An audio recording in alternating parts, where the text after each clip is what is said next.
Hello guys, the depth queen स्वागत करती है अपने डार्क डेप्थ वर्ल्ड में। और आज जो मैं मूवी लेकर आई हूँ, जिसे देखकर मेरी आंखें तृप्त भी हुई, नम भी हुई, और मेरे अंदर एक बहुत ज़्यादा यू नो एक ऐसी फीलिंग आई कि जिसको मैं बयां भी नहीं कर सकती। एक तरीके से कोई ऐसी फिल्म जो आपको अंदर तक झंझोड़ के रख दे, वैसी फिल्म अगर आप देखते हैं तो आपके दिमाग पर उसका बहुत गहरा असर पड़ता है। और स्पेशली तब जब आप एक ऐसी एज में होते हैं, ऐसे तजुर्बे में होते हैं जहाँ पर आपको हर चीज़ अब बिना कहे किसी के समझाने से ही ऑटोमेटिकली समझ में आ जाती है। मैं जिस फ़िल्म के बारे में बात कर रही हूँ, ये फ़िल्म 90s के दौर में आई थी और ये एक आर्ट मूवी है। मैं इसे आर्ट मूवी कहूँगी, आप लोग पता नहीं इसे क्या कहेंगे। ये कमर्शियल मिर्च मसाला नाच गाने वाली फ़िल्म नहीं थी। ये बहुत ही ज़्यादा एक रियलिटी को दर्शाती हुई कहानी थी। वो रियलिटी जिसमें ये दिखाया गया है कि सत्ता की जो भूख है, जो सत्ता का जो एक पागलपन होता है, सत्ता को पाने का पागलपन, इंसान को हैवान बनाने में 2 मिनट नहीं लगाता। जो ये बातें मैं पहले भी बोल चुकी हूँ। और इस फिल्म में एक चीज़ मैंने और नोट करी, हालांकि ये फिल्म मैंने कुछ बार पहले भी देखी, कई साल पहले भी मैंने ये फिल्म देखी थी, लेकिन क्या होता है कि जब आप यंग एज में कोई चीज़ देखते हो तो आप उसको वो तरीके से नहीं समझ पाते जो एक्चुअली फिल्म को बनाने के पीछे जो उद्देश्य होता है पब्लिक को जागरूक करने का, आप वैसे नहीं हो पाते। क्योंकि जागरूक होने के लिए भी आपको थोड़ा सा मैच्योर होना पड़ता है। बहुत कम ऐसे लोग होते हैं जो एक ही बारी में हर चीज़ समझ जाते हैं, बट कुछ ऐसे भी लोग होते हैं जो 2-3 बारी किसी चीज़ में घुसते हैं, तब उनको रियलिटी पता चलती है। मैंने ये फ़िल्म, जिस फिल्म की मैं बात कर रही हूँ, इस फिल्म को मैंने शायद तीसरी बार, if I am not wrong, मैंने इस फिल्म को देखा है। और अब जाकर बहुत सारी बातें मेरे दिमाग में क्लियर हुई हैं कि इस फिल्म को जो बनाने का जो मकसद था डायरेक्टर का, राइटर का, वो यही था कि ये जितने बड़े बड़े सेलिब्रिटीज़ होते हैं या नामी लोग होते हैं या पॉलिटिशियन होते हैं, वो लोग जो ज़िंदगी अपनी पब्लिक के सामने लेकर आते हैं, बल्कि उसके पीछे भी एक ज़िंदगी छुपी हुई होती है। और वो छुपी हुई ज़िंदगी का पर्दाफाश ना हो जाए, इसलिए उनको हर हथकंडे अपनाने पड़ते हैं उस छुपी हुई ज़िंदगी को और ज़्यादा छुपाने के लिए। यानी कि अपनी छुपी हुई ज़िंदगी को क्लोजेट में बंद करने के लिए उनको मोटे से मोटा ताला लगाना पड़ता है। और अगर क्लोजेट में ना बंद कर पाए, यानी अलमारी में नहीं बंद कर पाए, तो उनको दफन करना पड़ता है। तो वो हर तरह के हथकंडे अपनाते हैं और इसके लिए उनको जो है, उनके पास एक बहुत बड़ा एक्सक्यूज़ होता है कि भाई हमारे पास कोई चारा नहीं था। जी हाँ, चारा नहीं होता है। और ऐसा भी क्या चारा होता है कि आपको अपनों की ही जान लेनी पड़े। ये बहुत ही सोचने वाली बात है कि आपके पर्दे फांस ना हो जाएं, इसीलिए आप जान से प्यारे रिश्तों की भी बलि देते हुए पीछे नहीं हटते। ये फिल्म आपको ये बताएगी। मैं ज़्यादा समय नहीं लूँगी सस्पेंस करने का, क्योंकि आप लोगों ने थंबनेल में तो फ़ोटो देख ली होगी। ये फिल्म है वो छोकरी। ये एक आर्ट मूवी है और पर्सनली मुझे आर्ट मूवीज़ काफ़ी पसंद है। मैं ये नहीं कहूँगी कि मैं हर आर्ट मूवी देखती हूँ, लेकिन हाँ, जो 80s 90s का जो दौर था उसमें आर्ट मूवीज़ का थोड़ा सा चलन ज़्यादा था। और मुझे कहीं ना कहीं मेरा एक अट्रैक्शन है आर्ट मूवीज़ की तरफ, क्योंकि मैंने अपने यंग एज में थोड़ी बहुत देखी है। लेकिन अब मैं खुद यूट्यूब पे ऐसी फिल्में ढूंढती हूँ और मुझे अच्छी लगती हैं। कई बार फिल्में मुझे समझ में नहीं आती हैं, या कभी फिल्में मुझे बहुत ज़्यादा समझ में आ जाती है, और ये फिल्म उसमें से एक है। इस फिल्म में जो मुख्य कलाकार हैं वो है पल्लवी जोशी, परेश रावल, नीना गुप्ता एंड ओम पुरी। आप देख सकते हैं कि इतने मंझे हुए कलाकार जब एक फ़िल्म में आते हैं तो वो फिल्म में जो एक्टिंग की तो कोई आपको शिकायत होती नहीं, बल्कि इन लोगों की एक्टिंग पर बात करना ही मुझे लगता है बहुत बड़ी गुस्ताखी है। क्योंकि ये इतने महान अदाकारा हैं सारे के सारे कि आप सोच सकते हैं कि इन्होंने एक्टिंग कितनी बेहतरीन की होगी। अब मैं थोड़ा सा इस फिल्म की स्टोरी पर जाऊंगी। मैं थोड़ा सा क्विक नरेशन दूंगी ताकि आपको थोड़ा पता चल जाए कि ये फिल्म होती है। इस फिल्म में एक सुखी छोटा सा एक परिवार होता है। नीना गुप्ता, परेश रावल और एक बच्ची जो बड़ी होकर पल्लवी जोशी बनती है।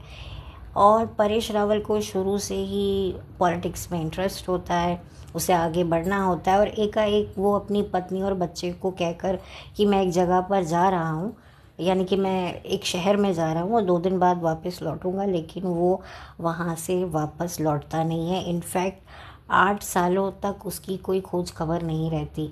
वो कहाँ है, किधर है, जिंदा है या मर गया है, वो कुछ पता नहीं होता है। बीवी और बच्चा यानी कि पल्लवी जोशी मारे मारे फिर रहे होते हैं। घर के पैसे चले जाते हैं, घर बिक जाता है, बच्ची का स्कूल भी छूट जाता है। जो नीना गुप्ता है वो लोगों के घरों में काम करने लगती है। और एक बात और भी निकल कर आती है कि नीना गुप्ता और परेश रावल की जो शादी है वो वैलिड नहीं है, क्योंकि नीना गुप्ता इससे पहले मैरिड थी और वो विधवा हो गई। तो उसके बाद उन्होंने जो है परेश रावल से कहीं मंदिर में शादी की जिसका कोई एविडेंस नहीं था।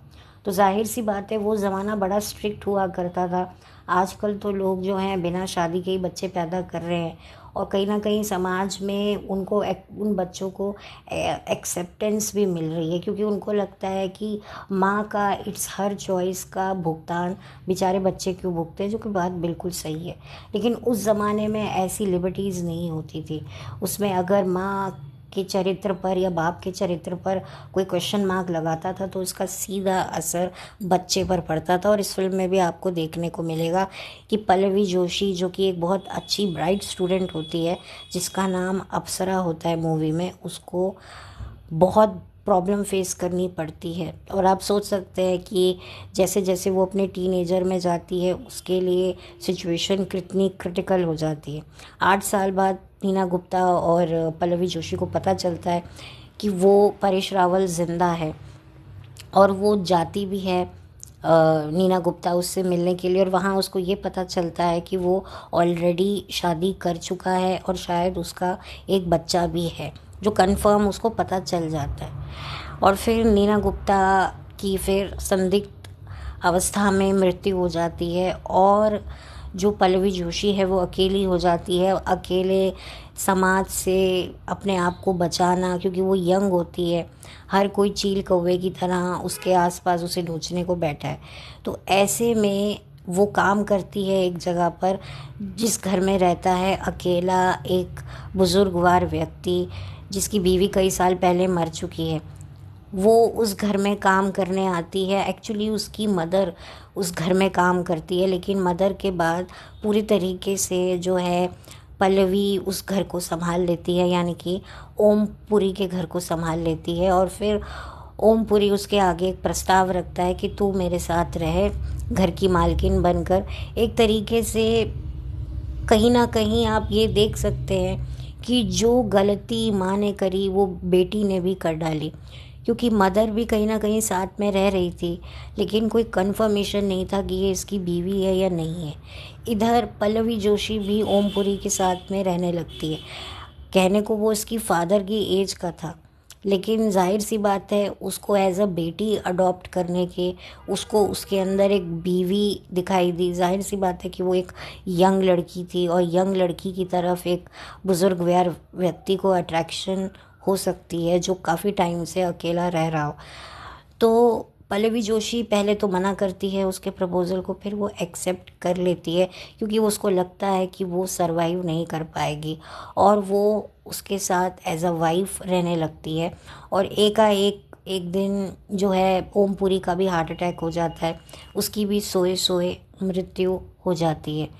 जैसे कि अभी हाल ही में आपने एक टेलीविज़न एक्टर विकास सेठी के बारे में भी सुना, जिनकी भी शायद कुछ ऐसी ही सिचुएशन रही कि सोए सोए उनको हार्ट अटैक आ गया। अब यहाँ पर हार्ट अटैक हो तो गया, लेकिन जो ओमपुरी के कई बिछड़े हुए रिश्तेदार उनको क्लेम करने के लिए आ गए, ज़ाहिर सी बात है उनकी प्रॉपर्टी वगैरह। और क्योंकि एक बहुत ही मिस्टीरियस अवस्था में डेथ हुई थी तो पल्लवी जोशी को अरेस्ट कर लिया जाता है और पल्लवी जोशी को 6 महीने के बाद जो है इन सब से जो है राहत मिलती है। लेकिन तब तक पल्लवी जोशी की लाइफ बिल्कुल बदल चुकी होती है। पल्लवी जोशी का कैरेक्टर की धज्जियाँ उड़ चुकी होती है क्योंकि वो ऐसे कामों में जो है वो घुस जाती है जो शायद एक लड़की के लिए करना बिल्कुल सही नहीं है। आप समझ रहे होंगे कि मैं कहाँ बात कर रही हूँ। खैर वो सब करते करते करते करते फिर पल्लवी जोशी एक अकेली ज़िंदगी बिता रही होती है और फिर एकाएक उसकी मुलाकात अपने पिता से होती है। वो अपने पिता को जो है मिलना चाहती है और वो अपने पिता से मिल भी लेती है, उसका पिता भी उसे देख लेता है। लेकिन वही वाली बात है कि ऑफ कोर्स वो समझ जाता है कि ये कहीं ना कहीं ये लड़की सच बोल रही है क्योंकि वो नीना गुप्ता से तो मिल ही चुका था। तो उसको ये पता था कि भाई मेरी एक बेटी तो है और जब बेटी आके सामने खड़ी हो गई है और मेरा पॉलिटिकल करियर है तो वो तो खतरे में जाएगा ही जाएगा। और फिर वही होता है जो नहीं होना चाहिए, उसका फादर पल्लवी जोशी को भी मरवा देता है। और इसी तरह से पल्लवी जोशी की जो जर्नी होती है, एक सिंसियर बेटी अपने जो पिता से निस्वार्थ प्यार करती थी, जो इतना ज़्यादा अपने पिता पर भरोसा करती थी, ये जानते हुए भी कि उसके पिता ने उसकी माँ को धोखा दिया, फिर भी उसके दिल से कहीं ना कहीं अपने बाप के लिए प्यार इज़्ज़त कम नहीं हुआ। और आप देख सकते हैं कि एक संग दिल पिता ने क्या किया। ये होता है एक औरत के लिए, दो मर्दों की बेवफाई बर्दाश्त करनी बड़ी डिफ़िकल्ट होती है। एक होता है उसका फादर और दूसरा होता है उसका हस्बैंड। अब यहाँ पर पल्लवी जोशी और नीना गुप्ता ये दो माँ बेटियाँ हैं, लेकिन दोनों ही कहीं ना कहीं बहुत बड़े एक ऐसे जुल्म की शिकार हुई, एक ऐसे गुनाह की उन्हें सज़ा मिली जो शायद उन्होंने नहीं किया था। उन्होंने शायद एक मासूमियत में एक गलत स्टेप लिया। नीना गुप्ता को खुद बाद में रियलाइज़ होता है फिल्म में कि मैं एक विधवा भले ही थी बट मैं अपने घर पे ही थी, मुझे क्या ज़रूरत थी इस आदमी के साथ भागकर जो है घर बसाने की। कभी कभी हमारी जो ख्वाहिशें होती हैं, तमन्नाएं होती हैं, हमारी जो हवस होती है वो हमें सोचने समझने पर मजबूर कर देती हैं। मैं जानती हूँ कि ये बातें बोलनी बहुत आसान है, लेकिन जब वो फोर्स आता है तब हम खुद को रोक नहीं पाते। बट स्टिल हम इतने मैच्योर अगर ज़िंदगी में अपने आप को बना लेना तो ये सारी चीज़ें हम लोगों को परेशान नहीं करेंगी।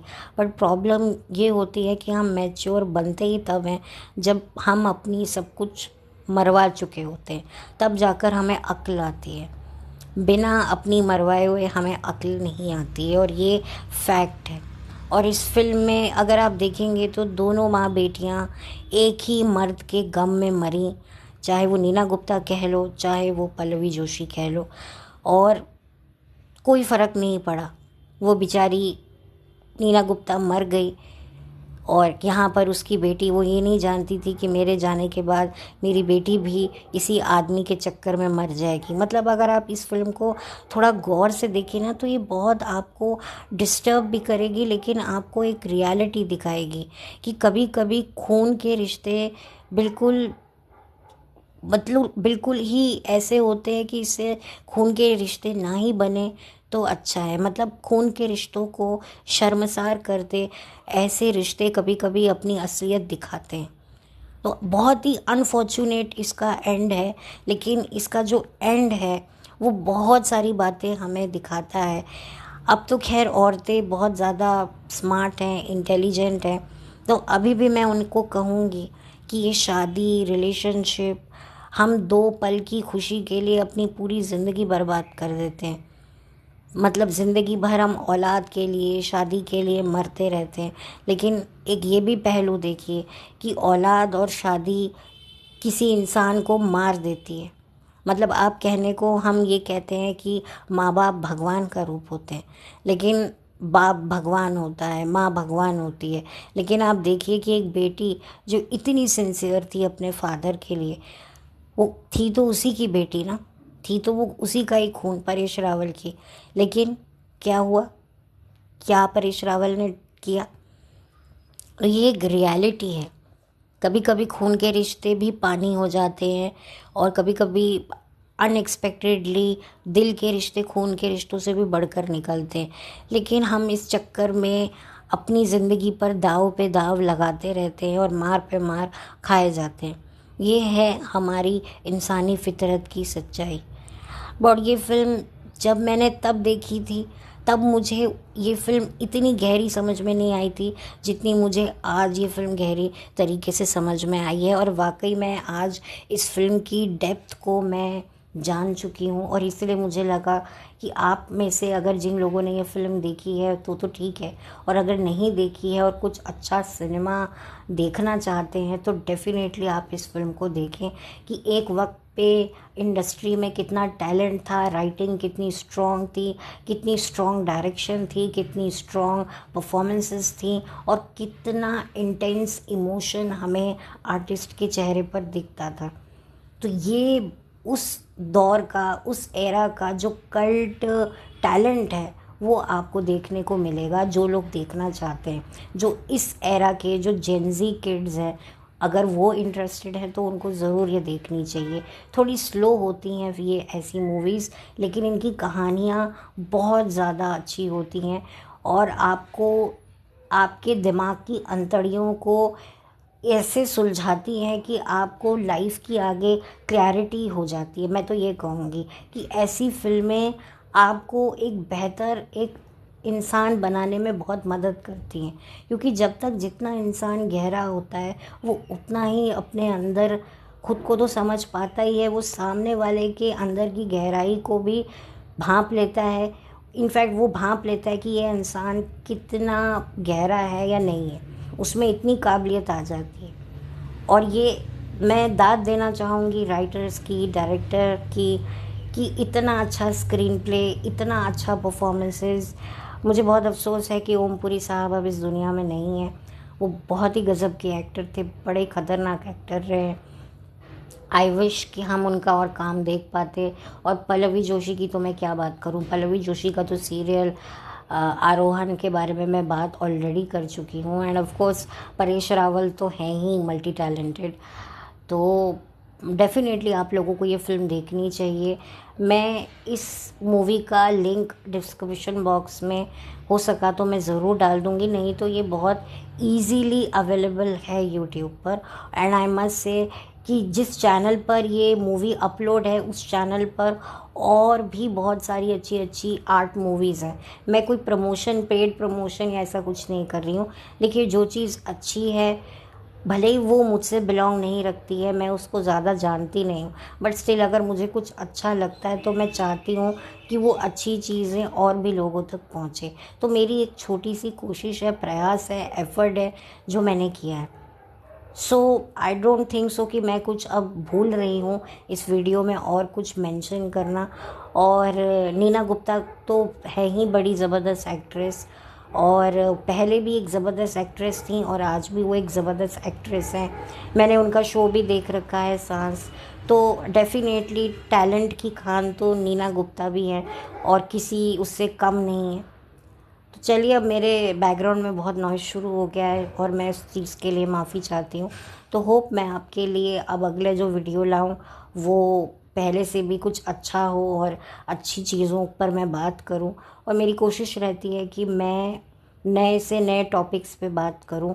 मैं रेगुलर बेसिस पर बात नहीं करना चाहती हूं कि मैं किसी चैनल को रोस्ट करूं, जैसे किसी व्लॉग पर रोस्ट करूं। मैंने ये सब कर लिया है, लेकिन मुझे लगता है कि मुझे अपने चैनल पर वो नहीं करना है जो सब करते हैं। मेरे में और औरों में मुझे एक डिफरेंस रखना है। हाँ, मुझे कभी लगेगा कि भाई मुझे भी इस पे अपना एक व्यू देना चाहिए तो मैं ज़रूर दूंगी। कोई भी घटना घटेगी ऐसी जो मुझे लगेगा कि मुझे बात करनी चाहिए। अदरवाइज़ मेरा रास्ता अलग है और मैं अपने इस अलग रास्ते पर हूँ, और मेरा एक ही कोशिश है कि मैं लोगों को कुछ अच्छा दिखाऊं, जो लोग अच्छा देखना चाहते हैं। जिन लोगों को शौक़ नहीं है मूवीज़ का या सीरियल्स का तो बिल्कुल कोई ज़रूरत नहीं है आपको देखने की, बट जिनको है वो ये ज़रूर देखें, और आपके अंदर तक आपको ये हिला के रख देगी ये कहानी। और चलिए बस, और मैं क्या बोलूँ, बार बार चीज़ें मैं रिपीट नहीं करूँगी। तो टिल देन मिलती हूँ लौट कर। Bye, take care, have a blessed day.